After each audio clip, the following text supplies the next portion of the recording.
2019 November నెల భారతదేశానికి సంబంధించిన గూఢాచార సంస్థ మీకు రా చీఫ్ సమంత్ గోయల్ అంటారు. ఈయన అర్ధరాత్రి పూట నరేంద్ర మోదీ గారిని కలవడానికి ఆయన అఫీషియల్ రెసిడెన్స్కి వెళ్తున్నారు. సో వెళ్ళిన తర్వాత ఒక 15 నిమిషాలు వెయిటింగ్. ఫైనల్గా ప్రధాని మోదీ వైపు నుంచి పిలుపు వస్తుంది. ఈయన లోపలికి వెళ్తున్నారు. ఏంటంటే ఇంత రాత్రి పూట అంత అర్జెంటుగా అంత ఎమర్జెన్సీ సిచ్యువేషన్ ఏంటి, ఇప్పుడు మీరు వచ్చారు అని చెప్పి మోదీ గారు అడుగుతున్నప్పుడు సమంత్ గోయల్ గారు ఒక చాలా ముఖ్యమైన విషయం మీతో మాట్లాడాలండి, ఈ విషయం మీతో మాట్లాడకపోతే నాకు నిద్ర పట్టదు అని చెప్పి ఈయన చెప్తున్నారు. సో చెప్పిన తరువాత ఏమిటి అంటే హఫీజ్ సయద్. ఇప్పుడు హఫీజ్ సయద్ అంటే ఒక కరుడు గట్టిన తీవ్రవాది, 26/11 ముంబై దాడుల యొక్క ప్రథమ సూత్రధారి.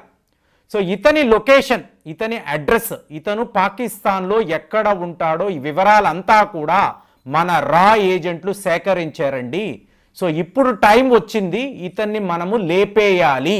అంటే ఇతని హతము అనేది భారత్కి చాలా ముఖ్యము. ఎందుకు అంటే 26/11 అన్నప్పుడు 160 మంది అమాయకమైన భారతీయులను పొట్టన పెట్టుకున్న పాకిస్తాన్ తీవ్రవాదులు. దీనిని ఏ ఒక భారతీయుడు కూడా మర్చిపోడు కదా. అలాంటప్పుడు సమంత్ గోయల్ ఈ విషయాన్ని నరేంద్ర మోదీ గారికి చెప్పిన వెంటనే ఇమీడియట్గా ఆయన ఏం చేస్తారు, ఆ రాత్రికి రాత్రి మీకు cabinet committee on security, so ఈ మీటింగ్ ఏర్పాటు చేస్తారు. సో మంత్రులందరూ వచ్చి కూర్చుంటారు. ఇందులో అజిత్ దోవెల్ గారు కూడా ఉన్నారు. సో ఇప్పుడు చెప్పండి సమంత్ గోయల్ గారు, మనము ఏం చెయ్యాలి అని మోదీ గారు అడుగుతారు. అడిగిన వెంటనే సమంత్ గోయల్ గారు తన ప్లాన్ని క్లియర్గా చెప్తారు. సో పలానా లాహూర్లో జావర్ టౌన్ అనబడే ఈ ప్రాంతంలో హఫీజ్ సయ్యద్ టోటల్ పాకిస్తాన్ ప్రొటెక్షన్తో, అంటే పాకిస్తాన్ పోలీసులు, లాహూర్ పోలీసులు వాళ్ళ ప్రొటెక్షన్లో ఉన్నాడండి. ఐఎస్ఐ ఏజెంట్లు ఇతన్ని గమనిస్తూనే ఉన్నారు. ఇతను ఎప్పుడు ఎక్కడికి వెళ్ళాలి, ఎవరిని కలవాలి అనేదంతా కూడా, ఆ షెడ్యూల్ అంతా కూడా పాకిస్తాన్ ఆర్మీయే ప్లాన్ చేస్తుంది. ఇతను బయటికి వస్తున్నాడు అంటే ఒక మంత్రికి ఎలాంటి కాన్వాయ్ ఉంటుందో ఆ లెవెల్లో మీకు పాకిస్తాన్ ఆర్మీ వాళ్ళు ఏర్పాటు చేశారని క్లియర్గా మీకు సమంత్ గోయల్ గారు పిన్ పాయింట్గా చెప్తున్నాడు. ఈ వివరాలంతా విన్న తరువాత ఆ అజిత్ దోవెల్ గారు మీ సలహా ఏమిటి అని మోదీ గారు అడుగుతున్నారు. అజిత్ దోవెల్ గారు ఇమీడియట్గా, సార్ ఇలాంటి అవకాశం మళ్ళీ మనకు రాదు, అతను అక్కడ ఉన్నాడని తెలిసిన తరువాత ఒక్కసారి మనం ముంబై దాడులను గుర్తు చేసుకోవాలి, ఇతనిని హతము చేయడము మనకు చాలా ముఖ్యం అని చెప్పి అజిత్ దోవెల్ గారు కూడా చెప్పడంతో, అయితే ఓకే ఎలా చేస్తారు దీన్ని అంటే దీని పేరే ఆపరేషన్ అల్బిదా. అంటే ఈ ఆపరేషన్ అల్బిదా ఇవాళ మీరు ఎక్కడైనా చదవచ్చండి. ప్రేమ్ గారు ఏదో ఒక సీక్రెట్ మిషన్ గురించి మాట్లాడుతున్నారు, ఇది ఒక క్లాసిఫైడ్ ఇన్ఫర్మేషన్ అనుకోకండి. మీకు ఆపరేషన్ అల్బిదా అనేది ప్రపంచ స్థాయిలో రా ఏజెంట్లు తలుచుకుంటే ఎక్కడ దాకా వెళ్ళగరం తెలియజేయడానికి మనం ఇలాంటి ఒక ఆపరేషన్ని చేపట్టాం. సో ఇప్పుడు దీని ప్రకారము హఫీజ్ సయ్యద్ దాకా వెళ్ళడము, అతని ఇంటిలోకి వెళ్ళి, అంటే గర్మే గుస్కే మారేంగే, ఈ మాటను గుర్తుపెట్టుకోవాలి, ఇంటిలోకి వెళ్ళి లేపేస్తాంరా మిమ్మల్ని అని చెప్పి ఒక దేశ ప్రధానమంత్రి మాట్లాడుతున్నారు, గుర్తుపెట్టుకోండి.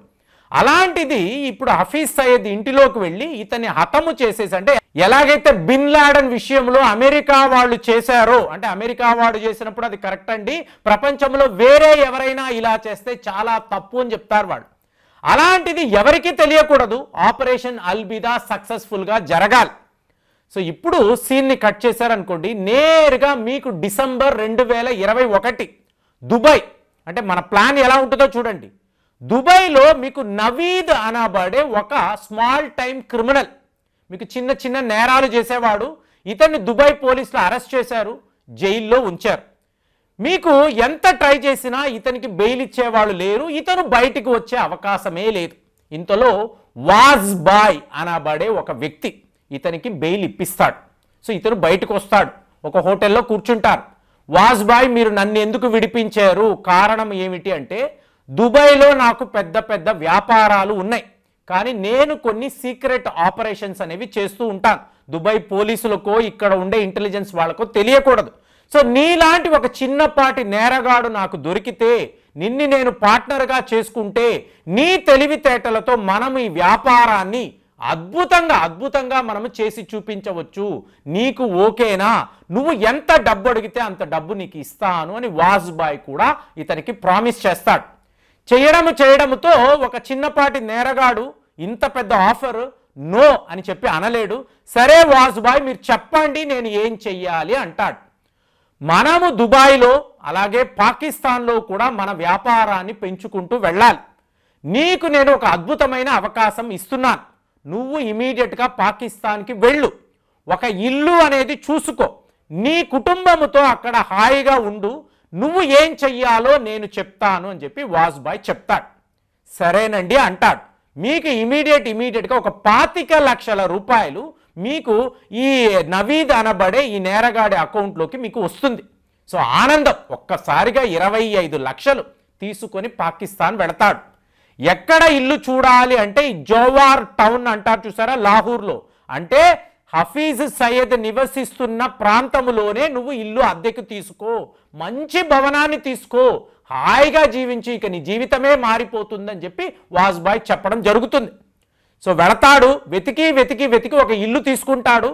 జస్ట్ మీకు 100 ఫీట్ దూరంలో సయ్యద్ హఫీజ్ ఎక్కడ ఉంటాడో అతని ఇంటి నుంచి ఒక 100 అడుగుల దూరంలో ఇతనికి ఒక మంచి బంగళా దొరుకుతుంది. తీసుకుంటాడు. తీసుకున్న తరువాత ఇతని పార్ట్నర్స్ అంటే వాజ్బాయ్ యొక్క ఎంప్లాయీస్ దుబాయ్లో ఉన్నవాళ్ళు తరచుగా ఇతని దగ్గరికి రావడము, ఇక్కడ మనం ఎలాంటి వ్యాపారం చేయాలో వాళ్ళు డిస్కస్ చేస్తూనే ఉంటారు.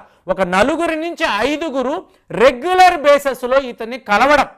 కానీ ప్రతి ఒక్క ఆదివారము కూడా మీకు నవీద్ ఏం చేస్తాడంటే తన కుటుంబాన్ని కలవడానికి ఒక చిన్నపాటి కార్లో అక్కడికి వెళ్ళి వస్తూ ఉంటాడు.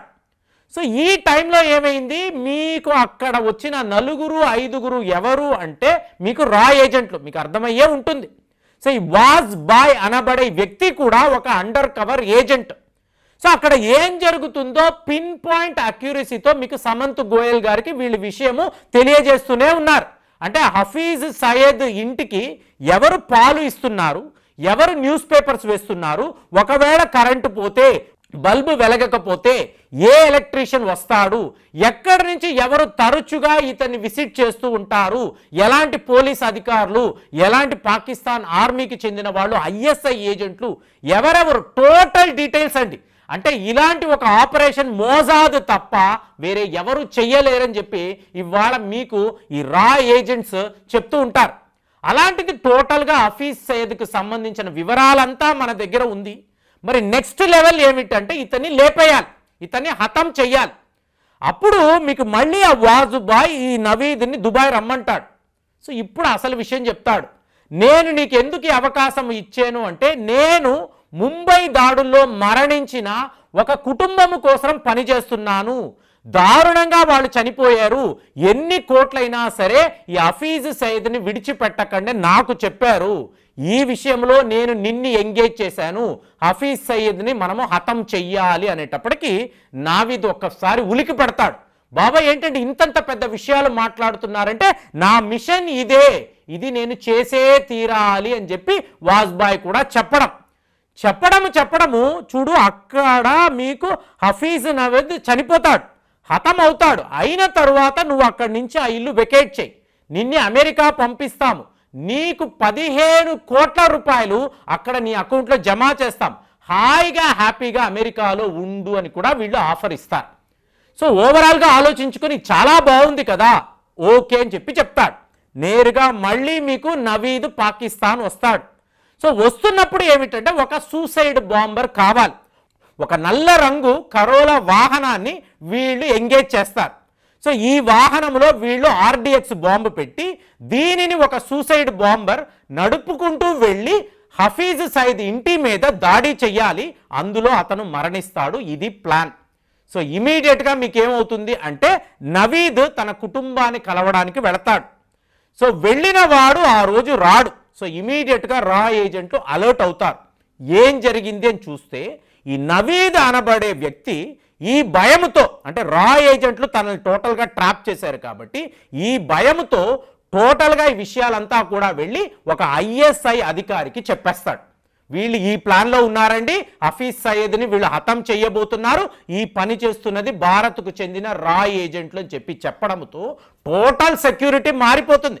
ఎక్కడికక్కడ మీకు చెక్ పోస్టులు, మీకు పెద్ద పెద్ద బ్యారికేడ్స్. సో ఇది తెలిసిన తరువాత సమంత్ గోయల్ గారు డిసప్పాయింట్ అవుతారు.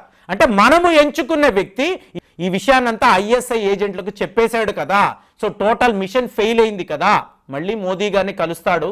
అయ్యా ఇలా జరిగింది, చాలా పెద్ద లెవెల్లో ప్లాన్ చేశాము, కానీ ఇతను భయపడి ఈ విషయాలంతా ఐఎస్ఐ అధికారులకు చెప్పేశాడు కదా అంటే మోదీ గారు కూడా ఏం జరగలేదు, మీరు అద్భుతంగా ప్లాన్ చేశారు, ఇవాళ కూడా ఆపరేషన్ అల్విదా ఉంది, ఆలోచించండి అని ఒక ప్రధానమంత్రి చెప్పడం. సో ఇమీడియట్గా సమంత్ గోయల్కి వెలుగుతుంది. సరే వీడు చచ్చాడు, ప్రాణాలతో ఉన్నాడు, తర్వాత విషయం. కానీ రా ఏజెంట్లు తలుచుకుంటే నీ ఇంటి దాకా కూడా రాగలరు, నీ ఇంటిలోకి కూడా వాళ్ళు రాగలరని ప్రపంచానికి తెలియాలని చెప్పి ఇదే బ్లాక్ కరోనాలో ఆ సూసైడ్ బాంబర్ని కూర్చోబెడతారు, నేరుగా వెళ్ళి ఆ ఇంటిని గుద్దేరా అని చెప్తారు. సో వీడు కూడా వేగంగా అంటే ఆఫ్ఘనిస్తాన్ నుంచి వచ్చిన సూసైడ్ బాంబర్ అండి, నేరుగా వెళతాడు, హఫీజ్ సయీద్ ఇంటి దాకా వెళతాడు, పోలీసులు చకా చకా చకా మీకు బ్యారికేడ్స్ పెట్టేస్తారు, నేరుగా వెళ్ళి ఆ బ్యారికేడ్ గుద్దుతాడు. హఫీజ్ సయీద్ యొక్క మీకు ఆ మెయిన్ డోర్ ఉంటుంది చూసారా, దానిని దాటుకుంటూ కార్ వెళ్తుంది, ఒక పెద్ద బ్లాస్ట్ జరుగుతుంది, భయపడిన హఫీజ్ సయీద్ ఒక సోఫా కింద దాక్కుంటాడు. ఇలా అతను తన ప్రాణాలను కాపాడుకున్నాడు. కానీ ఇవాళ కూడా రా ఏజెంట్లు తలుచుకుంటే పాకిస్తాన్లో ఏ ఒక తీవ్రవాది కూడా సేఫ్ కాదు అన్న అతి ముఖ్యమైన సమాచారము, అతి ముఖ్యమైన సందేశాన్ని మనము ప్రపంచానికి పంపించాము. మరి హఫీజ్ సయీద్ ఇవాళ కూడా ప్రాణాలతో ఉన్నాడు, కానీ ఆ రోజు నుంచి ఈ రోజు దాకా అతని ఇంటి నుంచి బయటికి రావాలి అంటే ఎవరు ఎటు అతన్ని లేపేస్తారో, ఎవరు ఎటు నుంచి అతని మీద కాల్పులు జరుపుతారో అన్న భయము అతనిలో ఇవాళ కూడా వెంటాడుతుంది. సో పాకిస్తాన్ మనకు చేసిన ద్రోహము, మన దేశం మీద వాళ్ళు చేసిన దాడులకు ప్రతీకారము, ఎంతోమంది తీవ్రవాదులు మరణిస్తున్నారు, ఇందులో హఫీజ్ సయీద్ అనేవాడు చాలా చాలా ముఖ్యము. ఒకరోజు ఇతనికి కూడా ఇదే రిజల్టే ఉంటుంది, అతను కూడా నరకానికి వెళ్ళే రోజులు దగ్గర పడ్డాయని చెప్పి రా ఏజెంట్లు చెప్తున్నారు. మరి ఈ స్టోరీని విన్న తర్వాత మీకు ఎలా అనిపిస్తుంది కామెంట్స్లో రాయండి. మళ్ళీ వచ్చే వీడియోలో కలుద్దాం. జై హింద్.